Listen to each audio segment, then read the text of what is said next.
the incorrigible Mr. Zeppo's Late Night Thoughts.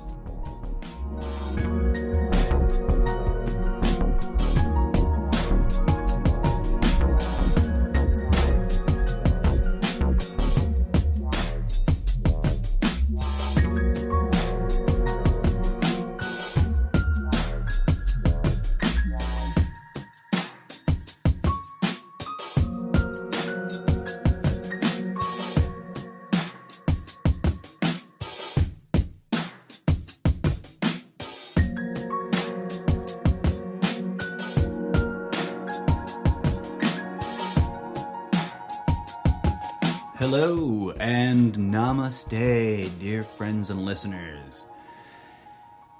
It is a Tuesday in November, the 24th of the month, 9:36 p.m. Pacific Standard Time, in the year of our Lord 2020. The weirdest year I have endured here on this delightful planet Dirt with all of you talking monkeys. And I say that with love and admiration, not judgment and belittlement. We face, as a collective, since I'm stuck here, right? I don't look down on anybody, and I don't insist on otherifying. We face, as a collective, a massive opportunity to truly change for the better. Now, I'm not talking about the politicians. I'm not talking about the cabinet appointments. I'm not talking about the firing of the Trump infiltrators left behind. I'm talking about the people. We the people. We the people, the collective, the melting pot. The true body of the nation. Right? For what is a nation? It's not the walls that define the border. It's not the buildings that house the politicians. And the nation is not defined, or should not be defined, by the politicians alone.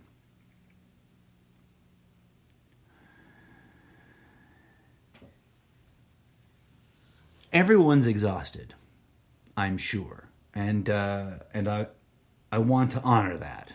I don't want to overlook that, right? The world is still a mess.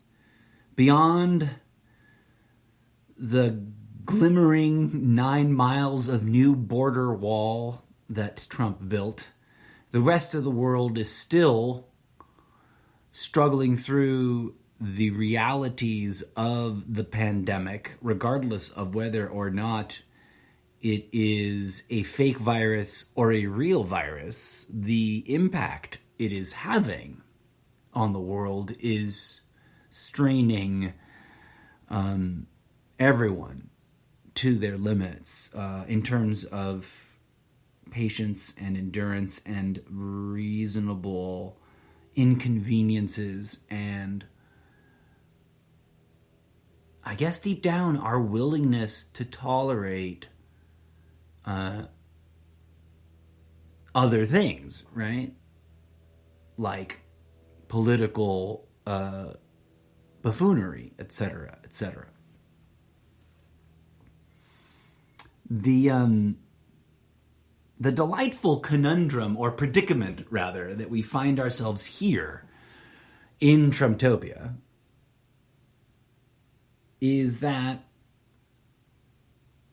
Donald Trump's scam of a Hail Mary pass toward trying to retain his power is exposing itself to be more a scam than an actual threat of true, authentic coup d'etat. I think that, and I could be wrong, right? I don't know the man personally, but I have been aware of him as a public figure for a very long time, longer than his time in office, much before he announced that he would run for office, and long before he became popularized in the world and in, more importantly, in America's mind as a television celebrity. In his most recent incarnation of reality TV show host. You know, and I don't pretend to be a scholar or a biographer or anything like that. I don't pretend to be an expert. But I do feel vaguely, that's not the right word. I feel somewhat confident that I'm not fooled by his intricately woven net of lies and bullshittery. I was actually deeply thinking about a meme that's going around. It's a Facebook status and tweet that people are resharing and or it's not an image meme, it's a text meme. And people are rewriting this. People are writing this or copy pasting it. And it's about how something to the effect of the, and I'm paraphrasing here, what scares me most is not that the media lies. What scares me most is that so many of you believe the media. And I've seen several instances of this. And it tickled me pink that I think the vast majority of the social media profiles that I'm connected to that shared this at some point in the last 3 months or whatever. It's been going around for a bit. It kind of disappeared and then resurfaced, I think. Is that most of them are Trump supporters. Now, I don't want to get into, right now, this hot second, I don't want to go down the rabbit hole of the media problem. We'll set that aside. I've talked about it in past episodes. I'm sure, as I'm fond of saying, I will come full circle and talk about it again in future episodes. So please join me in looking up to your imaginary corkboard filled with pins of things we'll come back to, and let's put that up there. What was tickling me pink was that these folks genuinely, earnestly, and sincerely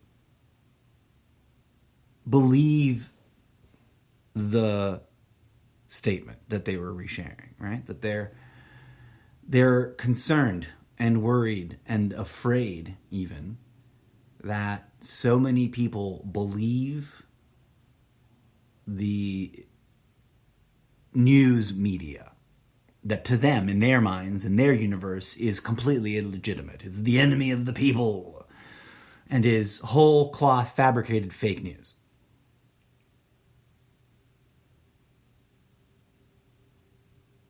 And what occurred to me was, this is an astonishing thing for them to say, given that their preferred political puppet, their chosen one, their chosen orange chosen one, their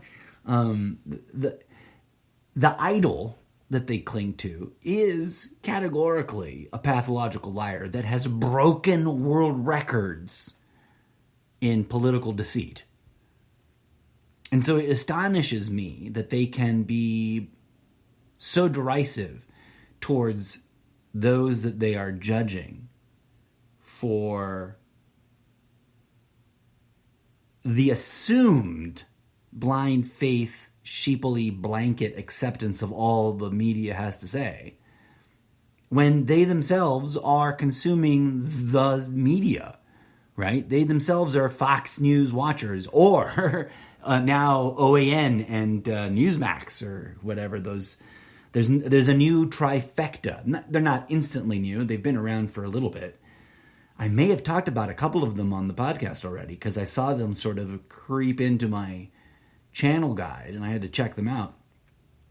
As I am fond of the news. Please forgive me. I'm fond of it not in a blind faith, sheepily sort of, I consume it because I believe it to be 100% unquestionably true. That's absurd. No one should do that. And here's where, I get to the crux of my musings in this moment. Those people that I'm calling out who have reposted this and who have agreed with it and who've commented on it and praised the statement are doing precisely that. This blind faith, full sheeple, non-questioning compliant belief in Donald Trump, which is just as inherently wrong as being a blind faith believer in any outlet, whether, a blind faith belief in any of the major news outlets is a mistake. Blind faith belief, without question, without thought, without investigation and internal evaluation of any organized religion is pure folly, is a mistake. And the same goes for blind faith adherence to any given political party, any given political ideology, any given political figure. And here they are doing that with Donald Trump. Slathering him with praise for being a truth bearer when he is categorically, verifiably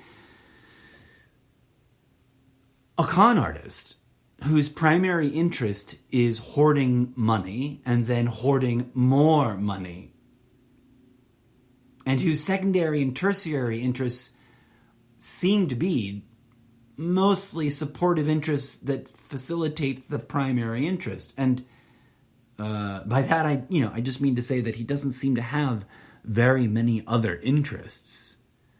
Everything he does seems to be a tool for the acquiring and hoarding of money and or power.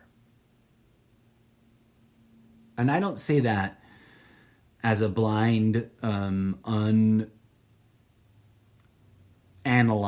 accusation that I'm mindlessly repeating from some media outlet that opposes him. I say that because I've been consciously aware of the guy since he was on a freaking Pizza Hut commercial, since he, was in, Playboy movies, ever since he, just his whole from way back in the day, his entire career, I have been exposed to it because of, lo and behold, the media. It's been there, right? If one wants, one can go back through the archive to see the ridiculousness that has been Donald Trump's various attempts to acquire money and or power.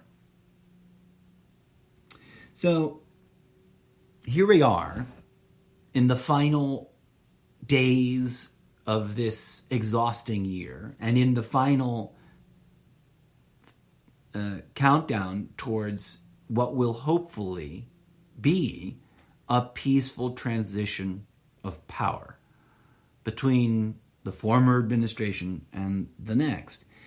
And we can go off. Let's put a pin in that, though, because I don't really want to. I'm 15 minutes and 15 seconds in, and I realize I want to talk about other things. But we can go off for days about the insane choices that Donald Trump is making right now as his required egress from the White House approaches.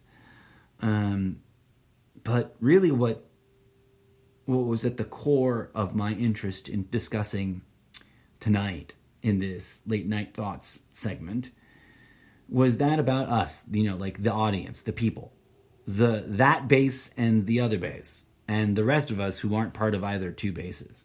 For I shall, for purposes of clarity and to remind those who may have forgotten and to inform those who may not know about me yet, I am neither a Democrat nor a Republican. And curiously, Republicans constantly assume that they know best and project onto me blind faith adherence to the Democratic Party. The Democrats are less likely to do that, but they're often confused and will ask if I'm a Republican when they realize that I'm not exactly on the same page as they might be. In fact, one of the things I'm not looking forward to as we approach January 20th and the inauguration of Sleepy Joe and the Great Blue Tyranny is that after the honeymoon phase, once they get all settled in, and after acknowledging and applauding them for all that they've done better than Donald Trump, my keen political interest is to then go, okay, what the fuck are they doing all shady like that is, not cool and not any much better than any other previous administration? And to put it another way, and I already posted a meme about this and I had to open the caption with too soon. But, the big question that I will be asking is, and forgive me for putting it this way, but under the Biden administration, under the Biden-Harris administration, will the bombs continue dropping? Will the drones continue butchering people in foreign lands? And will that number exceed or appear to be on track to exceed Trump's own previous record-breaking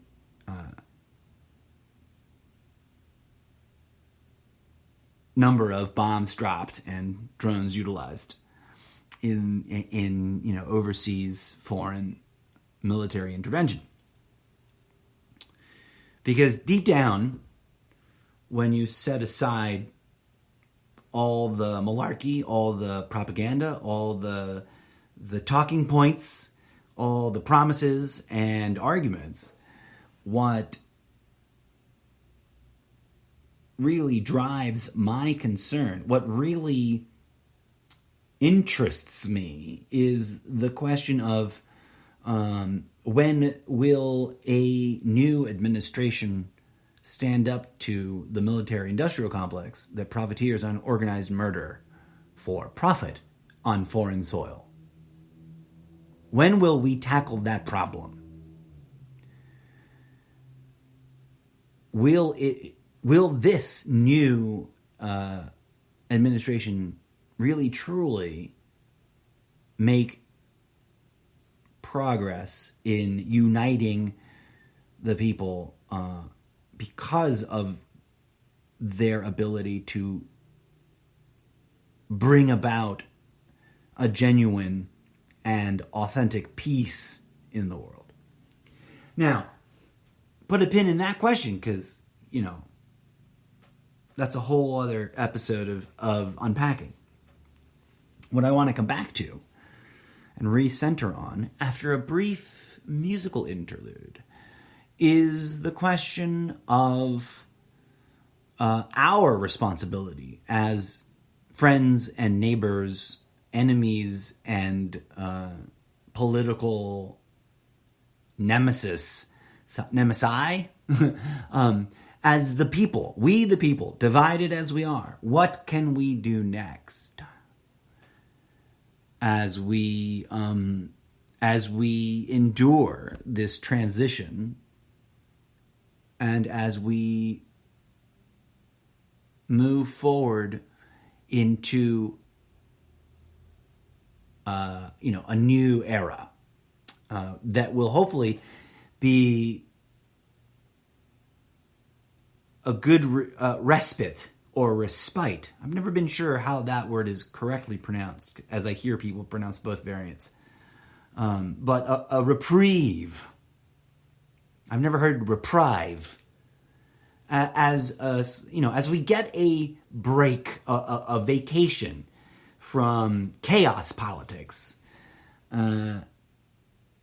it's easy to sort of neglect the needs of our fellow citizens, our friends and neighbors, and even maybe sort of be tempted to abuse them a little, and vis-a-vis gloating and or rubbing their faces in it. But as I said, I promised you a musical interlude.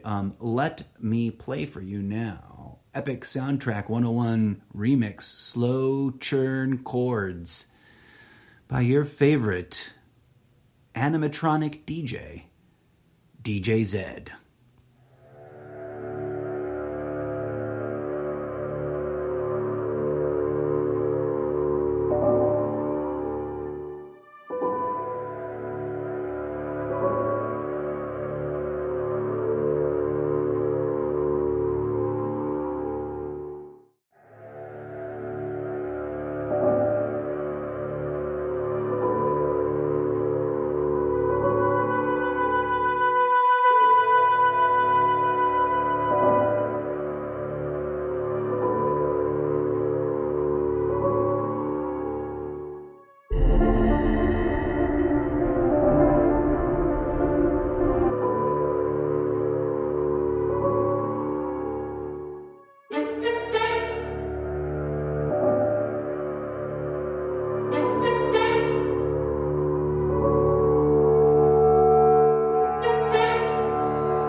Why is politics so confrontational? I asked that question a few episodes back. If you haven't heard it yet, go dig it up and listen to that. And I think that there's a reason, right? It isn't an accident. It isn't just the result of the natural evolution of the political process. Although it's possible to believe that. I'm convinced that politics is engineered to be confrontational, and that there's a deep reason, deeper than just the acquisition of power. But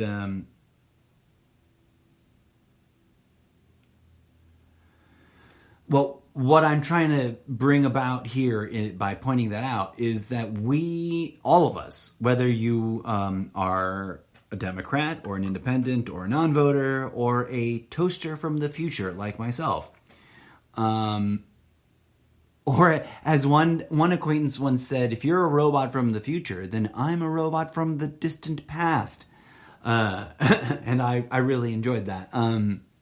Regardless of where you sit on the spectrum of labels, we have to contend with the following. Trump, as an idol, as a leader of people, has been abusive in his manipulation of his base. Therefore, we must not neglect, we must not ignore the fact that our friends and neighbors, all those people that we've otherified and or put ourselves in opposition to because they've otherified us, they are in pain. They don't want to admit it because, their whole culture is a tough guy attitude culture that looks down on the expression of suffering and considers emotionality a form of weakness. But they've been abused by this great orange idol of theirs. He has abused them emotionally, intellectually, and more critically, spiritually. And they're not prepared to let him go yet, a bulk of them. Now, mind you, as I was pointing out on Facebook recently, slowly, gently, and increasingly, members of the Trump base are realizing that they have been played, scammed, made fools of, and used and abused by another politician, promising them that he's different, and then doing the same kind of bullshit that politicians always do, which is antagonize the opposition, aggregate power, hoarding of power, the acquisition and hoarding of power.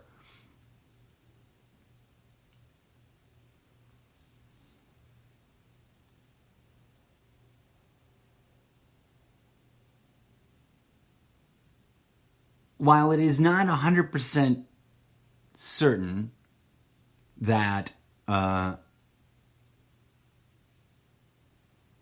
that Biden will peacefully and successfully receive the transfer of power and initiate his administration without too much chaos, I think those of us invested in the larger picture beyond politics should make a concerted effort to bring about as much peace between these two factions of political violence.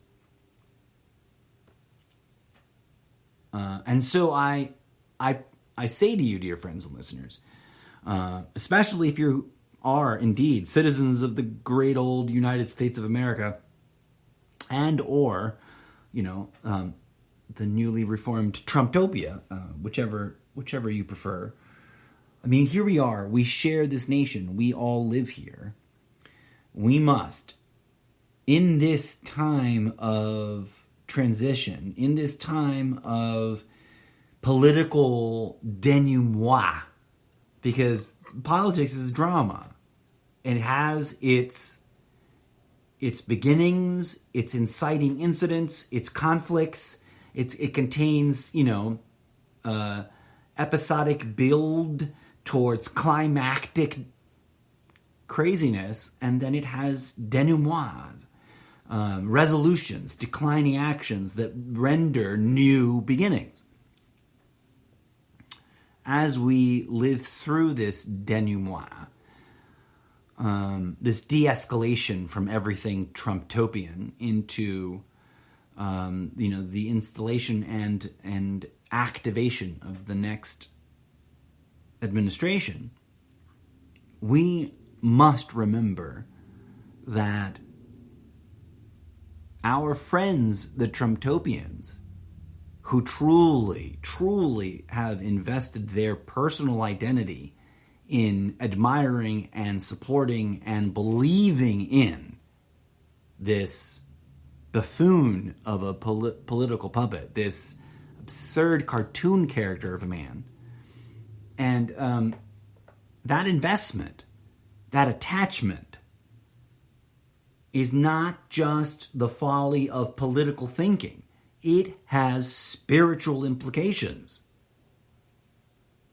In that their effort, their adulation, their focus and attention on him has built linkages that operate at spiritual levels, and we must not ignore that. Because if we do, they will then be forced to cope and process the finality of the end of his administration And many of them will, insist on clinging to the fantasy of some future second term, which we should not tolerate. We should not allow. No one. Well, that's a whole nother discussion. Put a pin in on the question of should anyone in the Trump family ever be allowed to run in politics again, because we should have a long discussion about that. Would it be fair for there to be a mechanism that would just disqualify an entire family tree from ever participating in politics again for at least a minimum of, living generations exhausting themselves? That's a whole nother thing. My point was this fantasy, right? This obsession in perpetuating the Trump agenda they're so attached to this man, and they've been in such denial of the election numbers as tabulated and presented by the state, local, state, and county election officials, that they are utilizing coping mechanisms like future projection, right? We'll get our comeuppance. We will get our due in the future. And or fantasizing about violence. Fantasizing about making a stand and holding their ground in Trump's name. This is caused, this kind of behavior, this kind of blind, irrational thing is caused by the abuse, right? The neuro-linguistic programming and the gaslighting and the all the tools that have been discussed already out there, and myself and others, about how abusive Trump has been to his own base. And this trauma caused by that abuse, this political mental manipulation, it needs attention. It needs healing. It needs forgiving.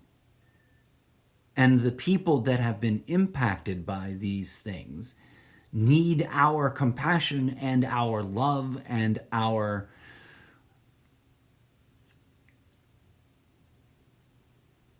forgiveness. And for some out there in the opposition, right, the spectrum of people, the coalition of labels that have stood in opposition to Trump and his administration and his political agenda, some folks are a little too outraged still, a little too full of vim and vigor. That's not the right phrase. Piss and vinegar.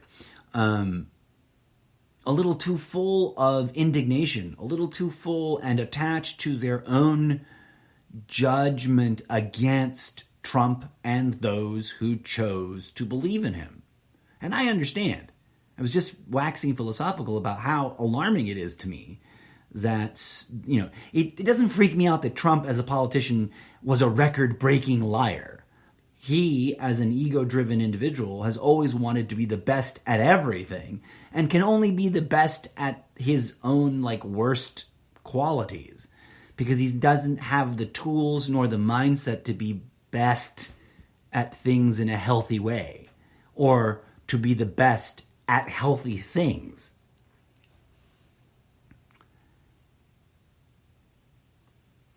So it doesn't astonish me or doesn't freak me out that he was a record-breaking liar. What astonishes me and freaks me out a little bit and has brought me to this thinking is that over 70 million Americans put their faith in him. I don't have the numbers in front of me, and I'll talk about the numbers in more detail in an upcoming Good Morning Trumptopia episode, because that's not what this is about. But I think it's 70, I'm going to guess, and if I'm wrong, please forgive me. I'm going to think that I remember and I could be wrong, I'm not pretending that this is fact here, but about 72 or 73 million popular votes for Donald Trump, and I think it was 79 million for Biden.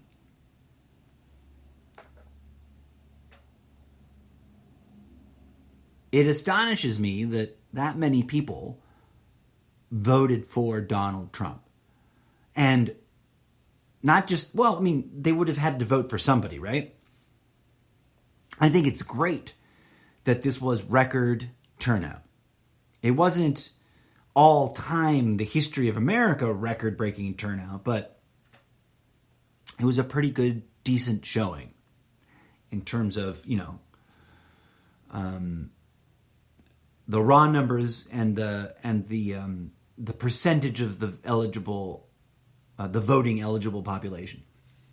I think in terms of raw numbers, it might have been an all-time most numbers, but that's always sort of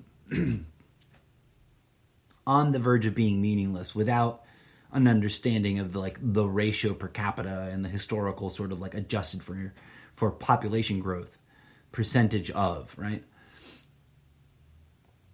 Of the total population at the time. You compare those numbers, and those are always sort of more meaningful. And I don't have, like I said, I don't have any of those numbers in front of me right here. I'm not talking about that specifically. I'm just saying that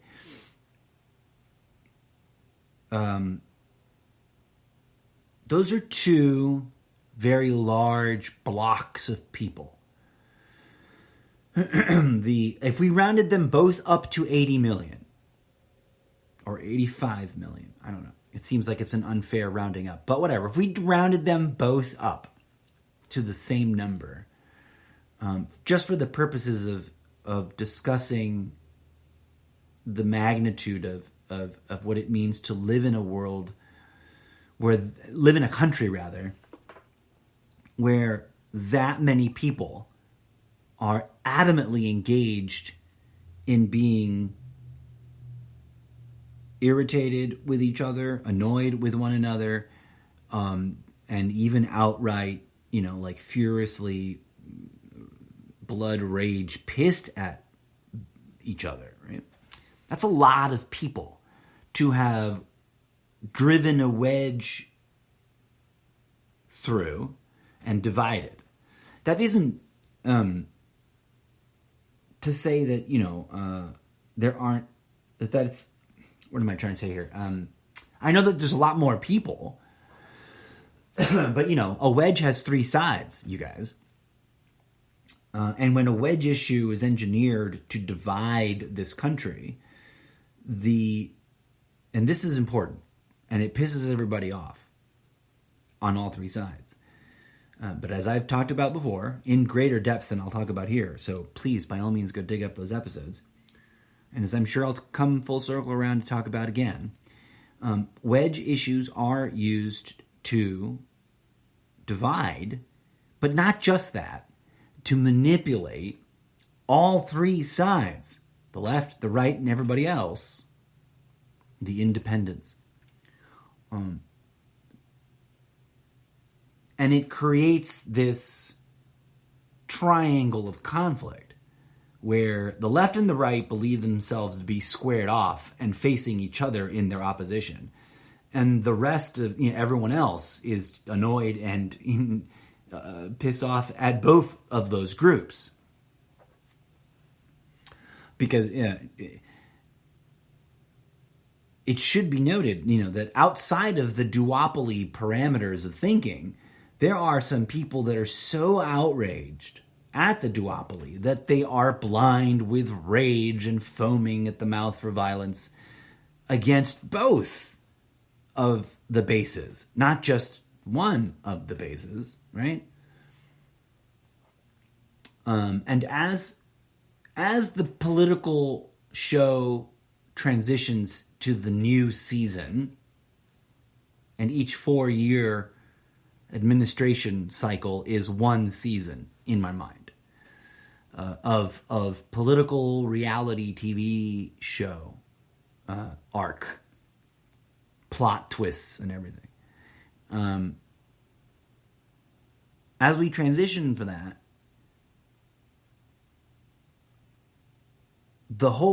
because politics, no matter how imaginary it is, if you analyze politics, you're like, this is all made up. We made this up. It's all imaginary.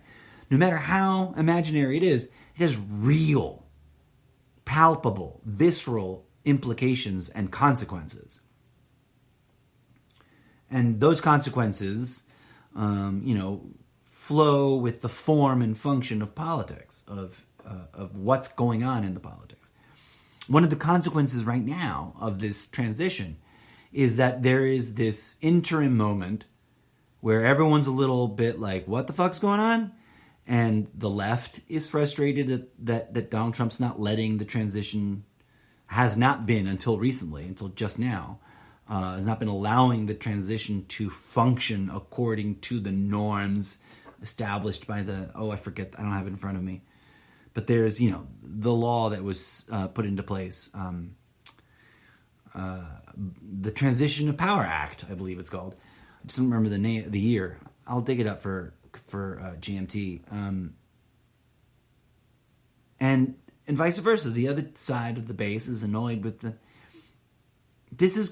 we're in this moment where everyone's a little burnt out, and there seems to be, maybe I'm wrong, there seems to be this level of uncertainty because, right, the Democrats feel confident that Joe Biden has won and will be, sworn in and assume power. And there's this uncertainty about how Trump will respond and how the Trump base might respond. And on the other side, there's this uncertainty amongst the Trump base and amongst the Trump establishment about whether or not they will successfully achieve whatever goals they have made up for their base to believe in. Now, the thing is, the base is getting fed all kinds of content. And under the Q paradigm, it's even weirder. And I cannot claim to be an expert on Q, but from what I have gathered, it seems like a really, really realistic internal mindfuck that feels, it's really believable. It's very easy to buy into what it's selling because it's embedded in the administration, its sources, and it can kind of create the things that approximate evidence, to confirm truthfulness in all of their claims. But at the same time, none of their bizarre and exaggerated predictions have come true. The Q people have been talking about predicted dates for when Clinton will finally get locked up, and she's not going to jail anytime soon. And here's where I think it's really important to understand that the Trump base has been fed either by Trump or whoever is running this Q thing, and by other sort of difficult to identify sources, so much content filled with outrageous things that at this point are very unlikely to ever happen, that they're going to go through some really bizarre withdrawals when Trump leaves office and Clinton never goes to jail, and all these other talking points and belief axioms start to crumble underneath of them. The floor they're standing on is going to fall out from underneath them, no matter what Trump does. Even if Trump launches his own Trump channel, right? It's going to bolster them for a while because they'll be able to get their steady diet of listening to Trump. But it's also going to be its own dead-end cul-de-sac of nothing burger, because it's just going to be Trump talking to them. And that base is slowly but increasingly getting smaller. as people come to the realization that Trump has just basically scammed them in order to harvest from them power and money.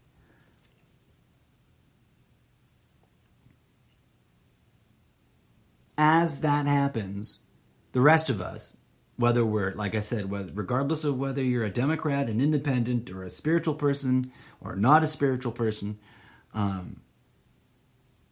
these human beings over there that have squared off against the rest of us in defiance of compassion and, in favor of greed, and because of how Trump has manipulated them,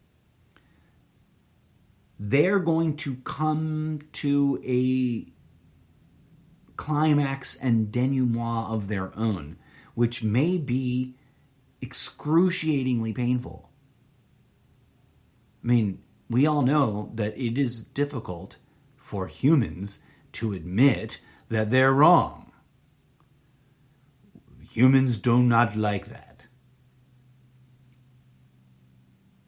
And they're going to have to start to confront that very issue, that not only were they wrong about Trump, but he lied to them and he manipulated them and he exposed them quite dangerously to COVID, and he betrayed their faith when it comes to like all the things he was supposed to really be fighting for. Because, and I get told this all the time by Trump followers, you don't know what he's achieved, you should do some more research. And I'm like, I don't know what research you're talking about. I've been paying attention to Trump in real time since he got in office, to the best of my ability. So when they talk about research, they're talking about the talking points of, of indoctrination that they've been spoon-fed through these sources that are perpetuating this conspiracy theory content that's either in opposition to Biden or in support of Trump. But consuming conspiracy theory content is categorically not research. But I digress.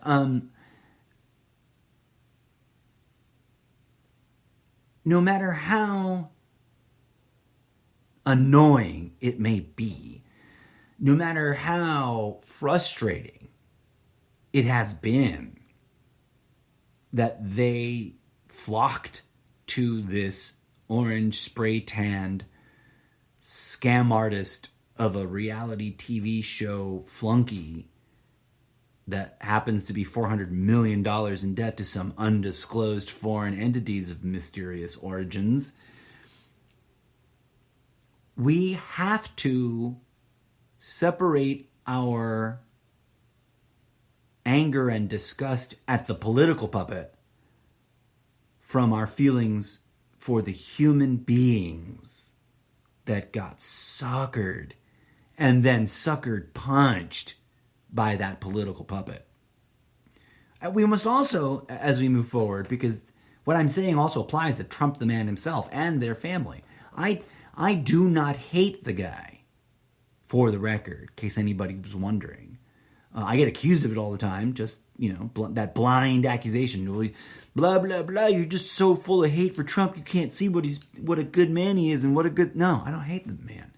I'm observing him and analyzing him the way I do anybody who sits in the White House and makes promises to the American people and then proceeds to do all kinds of ridiculous things that have nothing to do with those promises, like perpetuating the endless wars, etc.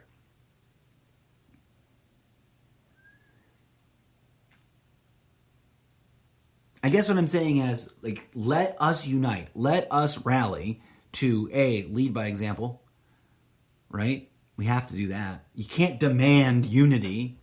You have to do the work of unifying. You can't just tell people to agree. You have to reach out and listen with compassion and forgiveness, and then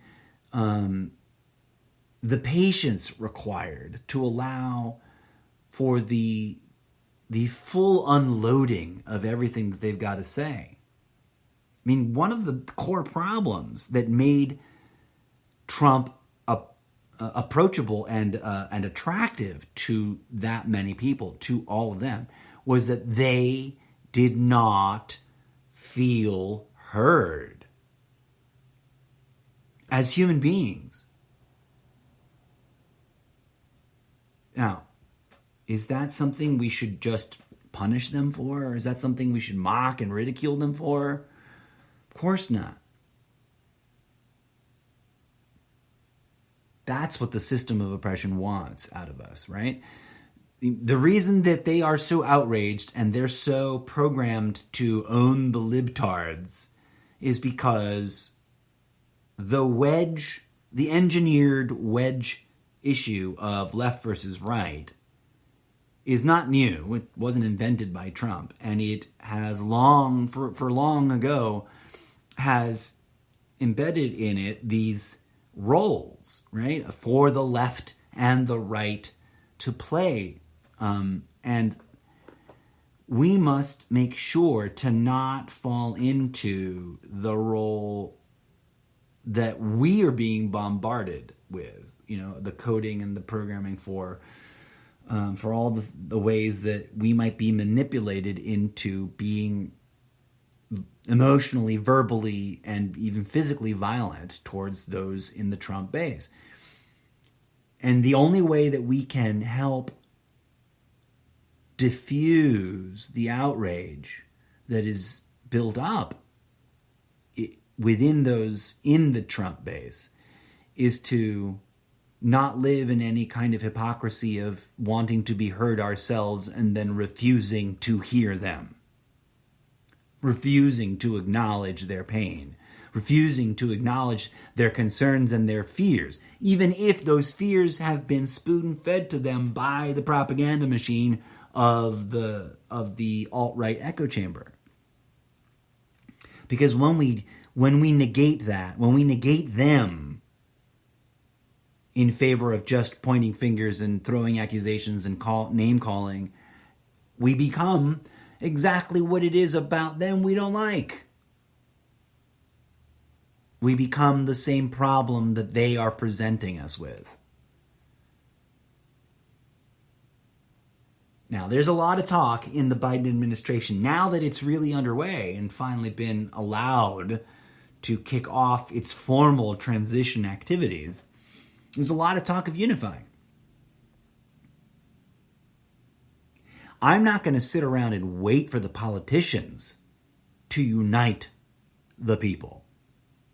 Because if I'm seeing politics clearly, if the last 35 years of me observing politics has been clear in its action, like if I've observed it with clarity, then I think that for all the lip service and all the talk, there's going to be this failure to truly unite everyone.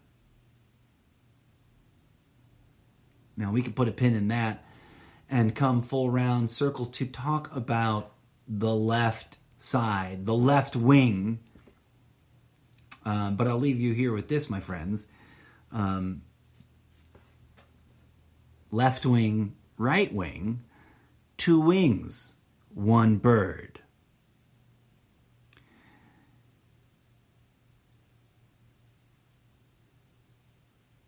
Humanity has one thing that ties it in common, in my opinion, and that is its deep, profound spiritual trauma. The entire species is deeply traumatized at a spiritual level. And one of the ways in which the trauma perpetuates itself is through the us versus them tribalism dynamic and the irrational belief that it is wrong to reach across to the other group and really listen and really facilitate and really help and really consider their perspective and really try to bridge the gap and unite. That's a kind of madness that's embedded in the extreme fringes of both ends of this duopoly echo chamber, despite all the talk of unity from either end. And, that's because of the way in which the game of politics works. And as the people for whom the politicians are supposed to be working in service of, we must not allow ourselves to fall into that trap. So, it's a cliche of the Trumptopian era that the holidays and Thanksgiving in particular being the first big gathering of the season, and primarily mostly about just sitting around and having dinner, that it's going to be it's going to be filled with conflict and political strife between members of families that have opposing views. If there was ever a year to come to an understanding that we must transcend politics and heal ourselves and each other of the trauma caused by politics, this year is the best year I have ever lived through, to have faith that some of that work might actually reach some tipping point of, development, of progress, some tipping point of breaking through the previous paradigm of just fighting about it and having to put up with it and deal with it. The trauma causes us to fight amongst each other because that's what the trauma was designed to do, to perpetuate conflict. Divide and conquer, my friends. Divide and conquer. We must not allow ourselves to be conquered.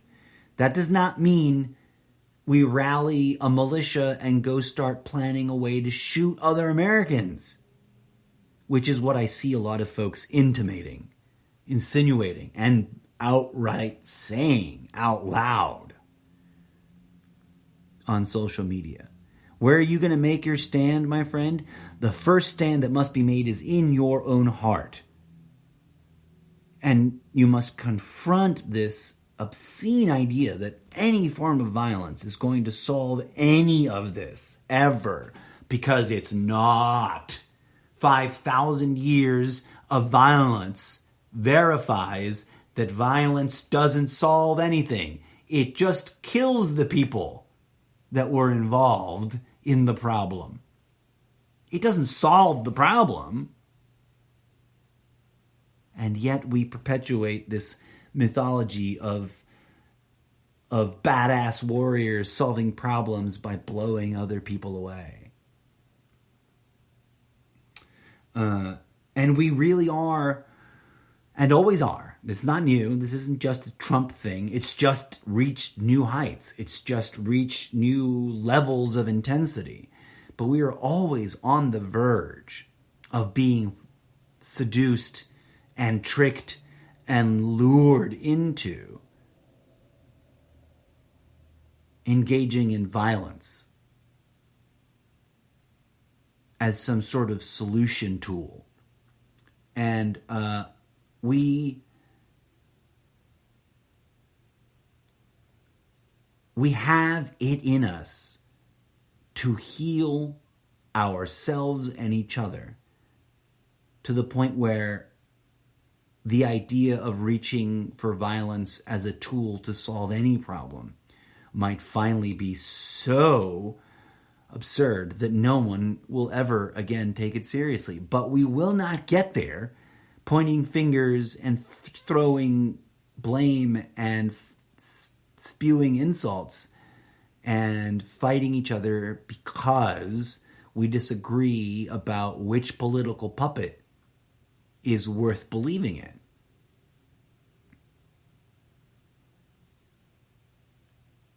So I hope you'll join me, friends, in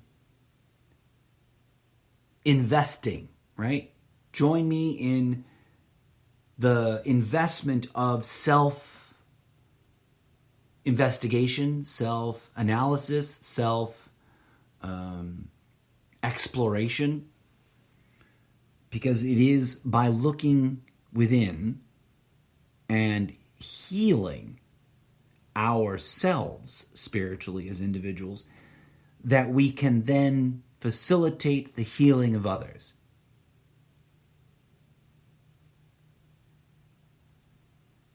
And after all of this abuse and manipulation and betrayal, if there's any one group of people in America that need real, genuine, authentic love, forgiveness, compassion, and healing energies, it's those that have been so deeply, emotionally, intellectually, and spiritually attached to Trump that they will and are suffering great waves of pain right now, and anger and frustration that they don't get to adulate him for another 4 years. I mean, at least not as the president of the United States. And I mean, it's critical right now in these days before the final electoral college process, and the real sort of ultimate final horizon, which is Joe Biden actually getting sworn in. Now, well, I've been rambling for a bit, and I think it's time for me to get some rest. Thank you for joining me, friends. Thank you for allowing me into your ear holes to share with you my sincere and authentic late night thoughts. Until the next time, I wish you the best. Stay safe. Don't give up your freedoms, but maybe put on a mask, because I don't think that's really taking your freedoms away. We can talk about that in depth another time, but stay rooted in compassion for yourself, because it's been a tough year and it's not over yet. And according to the pessimists, next year is going to be even crazier. And may peace, love, and grooviness blossom in your hearts.